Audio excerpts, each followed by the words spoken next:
I know that it may seem like a lot of teachers have posted about their organizational systems and super cool classroom layouts, but just know that every teacher is different. Every class of students is different, and every classroom has to address different needs as well.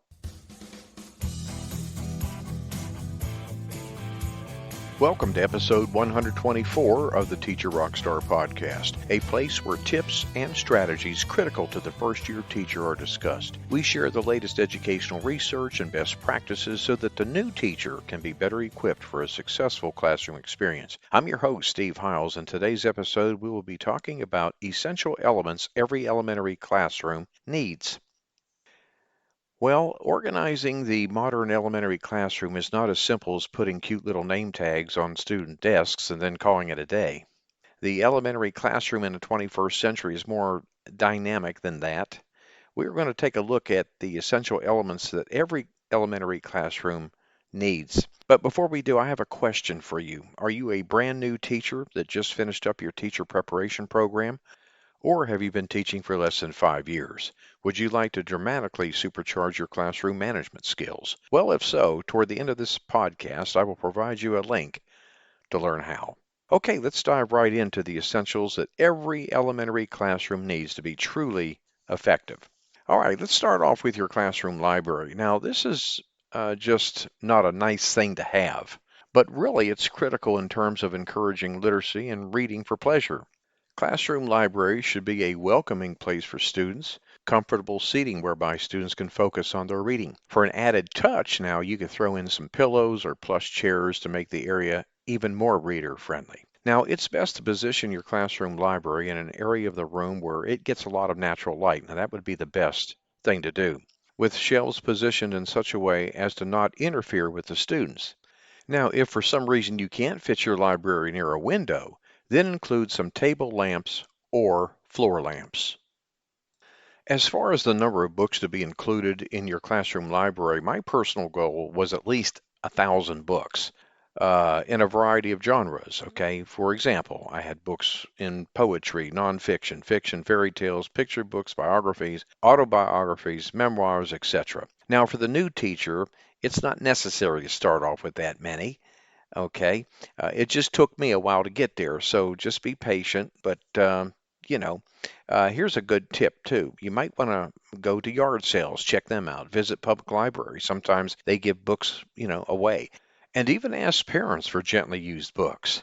You might want to check out my podcast episode 57, Building a Classroom Library. I'm sure that you'll find this episode very helpful. The next thing I want to address is learning centers. Okay, learning centers are a fantastic way to get your students up and moving during the instructional day, and of course, provide for more of a hands-on learning experience. Now, I have to tell you that learning centers can get somewhat messy. Now, there are so many ways to organize manipulatives, lessons, and materials, which can make it a challenge to keep things organized. Determine what system works best for you. You might decide to use tubs for each activity, or plastic boxes, or a storage stand with drawers. But whatever it is, make sure that you are using a consistent system to keep your things organized.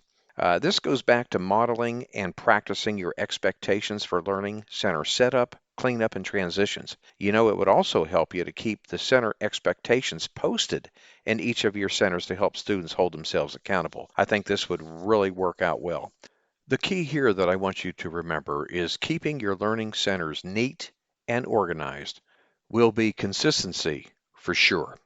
Okay, the next area is flexible seating. Now, one of the latest and most popular classroom organizational trends is flexible seating. It seems more and more educators these days are opting for this as opposed to traditional seating. Well, this option allows for more physical activity during the school day, plus it takes into account fidgeting and provides for better focus. Now, with respect to 21st century needs, flexible seating layouts can promote the kind of fluidity and adaptability. Now, a point I want to address here is that if this is your first year implementing flexible seating in your classroom, ensure that you have a strategy for the first few days of school, because I'm here to tell you those first few days will be rather chaotic. It may, in fact, be safer to begin with traditional seating or stadium seating This would give you time to explain your classroom procedures for the new seating option. Okay? Now let's talk about word walls for a moment. Now, a word wall is a very important feature when it comes to teaching vocabulary in elementary classrooms. For younger children, spin-off activities can prove engaging for students, such as having kids draw pictures representing the definition of the word, or choosing antonyms and synonyms for the words, as well as using the word correctly in a sentence. A word wall should be a work of progress. It should continue to grow as the year goes on. For me personally, I only put a word on the word wall after it was introduced to the class and fully explained to my students. And from that point, I expected my students to spell that word correctly when it appeared in their writing. It really cut down on how do you spell questions. Okay, let's move on to storage areas. Okay. Finding a storage for all of your project materials, classroom supplies, and tons of other stuff can be really quite overwhelming. There are strategies that you could put in place to help you overcome that helpless feeling. For starters, there are your traditional storage cabinets that you can neatly organize and label. One thing to keep in mind, though, is that you need to put supplies students will need in an accessible area where it can be easily found. Another thing you can do is have community supplies. This way, it would eliminate the need for individual storage. Also, this would be great for helping students teach them about sharing and respecting community property. Consolidate class supplies. Your students will need to complete assignments somewhere where all students have access to them. One container per group of students, for example. You can also go to the ever-popular crate seat, which features built-in storage. Another option to cut down on all the clutter would be to create files of your materials organized and accessible digitally. It may be a time-consuming task initially, but will pay off in the long run. You might want to check out my podcast episode 74, How I Stay Organized in My Classroom All Year Long. Now, I think this will be a great help to you. Now, let's address student storage. Having a dedicated area in a classroom for student storage will not only give your kids a sense of ownership over their learning, but provide them space to store potential distractions during the day. Again, like anything else, you will need to explain, model, and rehearse as well as be applied consistently. Using labels to identify things such as coats, backpacks, lunch boxes, etc. would also be a very helpful thing to do. Cubby storage works well when storing things like notebooks, library books, or other items to prevent student desks from becoming cluttered. Okay, let's address the technology area. In many of today's classrooms, technology stations are complete with cutting-edge mobile devices for students either share or in some cases for each student individually. However, in cases where space is at a premium, you'll want to invest in proper storage for your devices.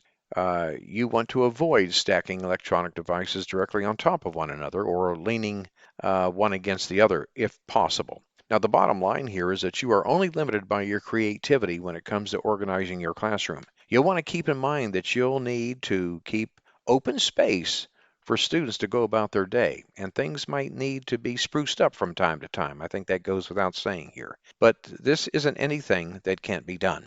Okay? Well, friend, this brings us to the end of this episode. Hope you found a golden nugget or two from the information presented. As always, feel free to reach out should you have any questions or comments about this episode. Also, if there is a topic that you would like me to talk about on the show, please shoot me an email. I'd really appreciate that. At the beginning of the show, I said I'd share with you a link to learn how you can dramatically supercharge your classroom management skills. Well, here it is. Simply go to teacherclassroomresources.com. That's tra.teacherclassroomresources.com to learn how. I want to thank you for listening to the Teacher Rockstar podcast. I'm your host, Steve Hiles. When you get a moment, visit my blog and subscribe to my newsletter. For the latest educational research, best practices, and unadvertised free bonuses, go to blog.teacherclassroomresources.com. And don't forget to subscribe to us at the Teacher Rockstar podcast. And if you'd like to support us, please feel free to share our podcast with others. Post about it on social media, and if you feel comfortable, leave a rating and review. That's always greatly appreciated. Thanks again. We'll see you same time, same place next week. And remember, my friend, you got this.